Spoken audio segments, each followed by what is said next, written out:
Hello and welcome back to another update as we cover the latest developments throughout the front line in the Russo-Ukrainian war. We start out in the Avdiivka direction because that is where we have the most pressing news, and the reason for that is that the Russians have over the past few days launched multiple offensive operations towards the south of Avdiivka, and in these operations they've managed to capture huge swaths of trenches that the Ukrainians had here to the south of Avdiivka.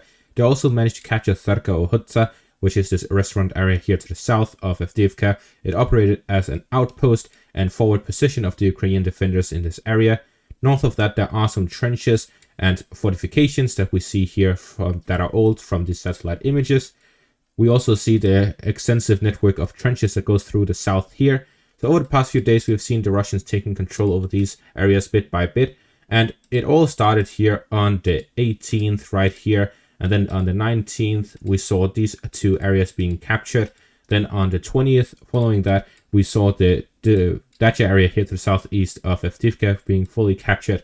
And with that, the fortifications here to the south fell. We also see Starka Ohutsa being taken. And now today we've received new footage from the Ukrainian side showing footage of them shelling Russian positions. We've seen some here in the northern area, which shows that the Russians have managed to push through and managed to reach the end of the street, as well as capturing this area here to the northeast, which is a compact area of residential buildings. So with this, we see that the Russians made a significant advance.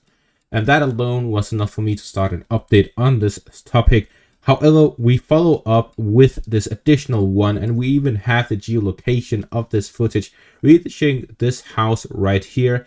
And with this geolocated footage, we see that the Russians didn't just manage to capture this northern part, but also the southern part, reaching the western outskirts of the city here by the railways. And with this, we see that the southern area here by the military base is now in a position where they are at risk of a pincer maneuver from the south of Avdiivka and from the Opitne direction, as well as direct attacks from the Spartak direction. So with this, we see that there is a huge threat to the Ukrainian positions here, and if this falls, the Russians would be able to consolidate their gains here in the south of Avdiivka and even allow the front line to reach this forest line, this thick forest line here to the south of the citadel area. So that would allow the Ukrainians to be in a position where they are threatened from the south and from the west in the citadel direction, preventing them from focusing all of their attention from the citadel area, which has the high ground, that has the high area, allows them to oversee the city of Avdiivka, allowing them to spread out their attention to multiple directions. At the same time, it also allows the Russians to now gain control over the heights here to the south of Avdiivka. Here we have a topographic map of the Avdiivka direction. This is the city of Avdiivka. To the southwest, there's Opitne, Spartak, and the industrial area. So with this, we see that the forested area and the residential area, which the Russians now have control over most of it, are all in the heights. It is located at about 239 meters of heights. Further down, there's even more, where we see areas all the way to 240 meters. And then here in the central part of the city, there is a wedge here, and with that there is 199 meters elevation. Above it, there's 230. So we see that there is this valley that goes through the central parts of Avdiivka, the southern parts of Avdiivka. This also goes in a northern direction. And here we have the village of Kamyanka. We also see that this area right here is where a lot of fighting is taking place in the northeast of Avdiivka. And with a recent advance, the Russians have managed to reach this area right here. Just south of that, there is this hill here that overlooks all of eastern Avdiivka. If the Russians manage to gain control over this, then the whole central parts of Avdiivka is in danger, and the Ukrainian holdings here to the east of it is also in danger. So we're seeing that the Russians are rapidly advancing at a rate we haven't seen in any urban areas since the Battle of Bakhmut. At the same time, there are reports that are unconfirmed, but they are coming from both sides, and these reports indicate that Russian special forces are operating within Avdiivka. Military summary claims that Russian forces have managed to actually gain some sort of foothold in the citadel area. If this is true information, we may see that the Russians would gain a foothold within the citadel area and disrupt the Ukrainian operations within it. And this is the heaviest, most important area in all of Avdiivka, because if the citadel area falls, if the citadel area is not able to operate at the maximum capacity, then we may see a collapse of the southern front of Avdiivka, or even a collapse of the city altogether if the Russians manage to gain control of it. The Russians here are launching a new offensive operation where they're simply storming through the Ukrainian defenses. The reason for that is most of the defenses the Ukrainians had were centered around the southern parts and the forest areas because they give a proper cover, and at the outskirts of the villages as well as the southern parts. So we see that it goes up to this central part. However, the Russians also managed to gain control over the forest areas and the trenches here to the southwest, which allowed them to gain a foothold within the residential area, and since then it has just gone quicker and quicker as the fortifications decrease.